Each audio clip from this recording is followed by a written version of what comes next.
My relatives disowned me for purchasing a $1,200 fixer-upper, said I should have paid for my cousin's wellness retreat instead. My aunt sneered. Fine, live in squalor. Told everyone I humiliated them. Now, they're pleading to move in. I, 33 am, never thought a $1,200 house purchase would destroy my family relationships and expose their true nature, but here we are. It started 6 months ago when I found this property listing online. The house was a disaster, broken windows, rotting porch, overgrown yard that looked like a jungle. But the bones were solid, and I saw potential where others saw problems. I'd been saving for years, working double shifts at the factory, living in my cramped studio apartment, dreaming of owning something that was mine. The timing couldn't have been worse. My cousin had just announced she needed $3,000 for some wellness retreat in Costa Rica. She claimed it was essential for her mental health after her recent breakup. The family immediately started their usual routine of pooling money together, and somehow my aunt decided I should contribute the bulk of it.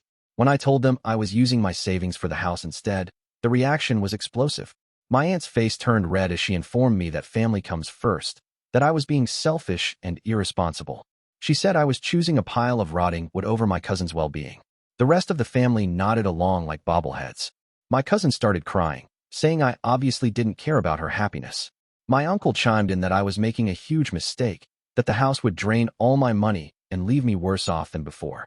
They painted me as the villain who was abandoning family in their time of need. The final blow came when my aunt sneered at me with pure disgust. She told me, fine, go ahead and live in squalor, but don't come crawling back when reality hit. She said I had humiliated the entire family with my selfishness, and that they were ashamed to be related to me. Within a week, I was effectively disowned. Family group chats went silent when I posted. Invitations to gatherings stopped coming. My cousin posted photos from her retreat on social media, looking perfectly happy while I was apparently dead to them. But I pressed forward with the house purchase anyway. The inspection revealed it needed work, but nothing I couldn't handle with time and effort. I spent every weekend there, learning plumbing from YouTube videos, teaching myself electrical work, slowly bringing the place back to life. The first month was brutal. I was eating ramen noodles and sleeping on an air mattress while I fixed the heating system. My aunt's words echoed in my head during the hardest moments, making me question if I'd made a terrible mistake. But gradually, things started coming together. I replaced the broken windows myself, saving hundreds on labor costs. I learned to tile the bathroom by watching online tutorials. Each small victory built my confidence and skills. 3 months in, I discovered something interesting while renovating the basement. Behind a false wall, I found old documents and photographs from the 1940s. After some research, I learned the house had historical significance. It was part of the Underground Railroad network. This discovery opened doors I never expected. The local historical society became interested in my restoration project. They connected me with grants and resources for historically significant properties. Suddenly, my $1,200 investment was getting professional attention and financial support. Meanwhile, my family's situation was changing too. My cousin returned from her retreat with no job prospects and mounting debt. She moved back in with my aunt and uncle, who were already struggling financially. My uncle had been laid off from his job 2 months after my house purchase, and their mortgage payments were becoming impossible to manage. The irony wasn't lost on me. While they'd criticized my investment, their own financial foundation was crumbling. But I focused on my project, not their drama. By month 4, the transformation was remarkable. The house was becoming beautiful, and word was spreading through the neighborhood. A local news station even did a feature story about the young man restoring a historical property single-handedly. That's when the calls started coming. My cousin reached out first, asking if we could talk. She apologized for the retreat situation and wondered if I might have room for a temporary house guest. She was having trouble finding affordable housing and thought maybe we could help each other out. I told her I appreciated the apology, but the house wasn't ready for guests yet. She seemed disappointed but understanding. Next came my uncle. He explained their financial difficulties and suggested that maybe we could work out some arrangement where they could move in and help with the restoration work. He painted it as a mutually beneficial situation where their experience could help me finish the project faster. I reminded him that just months ago, he'd called this house a money pit and a terrible investment. He laughed nervously and said he'd been wrong, that he could see now how well things were working out. My aunt was the last to call, and her approach was different. She didn't apologize or admit she'd been wrong. Instead, she acted as if the previous conflict had never happened. She mentioned how proud she was of what I'd accomplished and how the family should stick together during difficult times. When I brought up her comments about living in squalor and humiliating the family, she brushed it off as a misunderstanding. She said she'd always believed in my potential and that family disagreements shouldn't matter when people needed help. The requests became more frequent and desperate. They painted pictures of potential homelessness, of having nowhere else to turn. They reminded me of family obligations and how blood should be thicker than water. But I remembered how quickly they'd abandoned me when I needed support for my dreams. I thought about eating alone in my studio apartment while they enjoyed family dinners without me. I recalled the shame and isolation they'd made me feel for choosing my own path. Update 1. The situation escalated when my aunt showed up at my house unannounced last week. She'd driven by and seen how beautiful the property had become. The exterior was completely transformed. New paint, landscaped yard, restored porch. She stood there taking it all in, and I could see the calculations running through her head. She told me she'd made a mistake before and that she wanted to make things right. She offered to move in and help manage the property, suggesting we could turn it into a family compound where everyone could live together harmoniously. I asked her directly about the things she'd said 6 months ago. She claimed she'd been stressed about my cousin's situation and hadn't meant any of it. She said she'd always known I was capable of great things and that she'd just been worried about me taking on too much. The gaslighting was incredible. She was rewriting history in real time, acting as if her cruel words and family manipulation had never happened.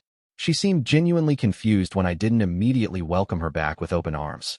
When I told her I needed time to think about it, her demeanor shifted. The fake sweetness disappeared, and I caught a glimpse of the person who'd sneered at me months earlier. She reminded me that family forgiveness goes both ways and that holding grudges wasn't healthy.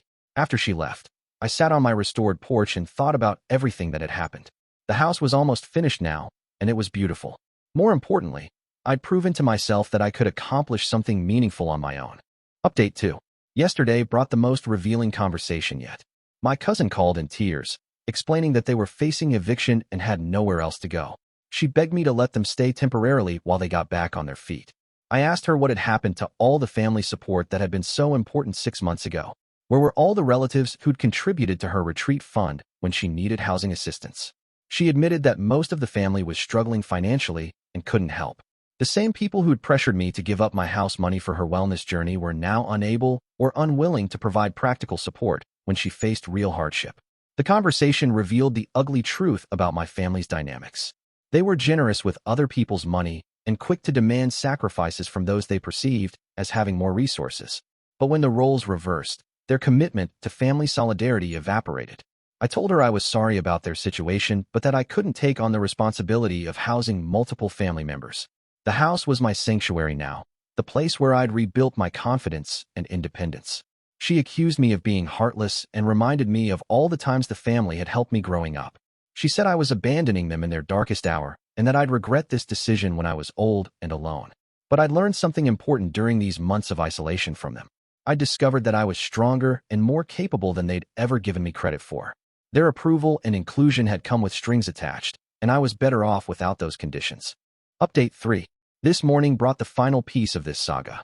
My aunt called one last time, and this conversation stripped away any remaining pretense.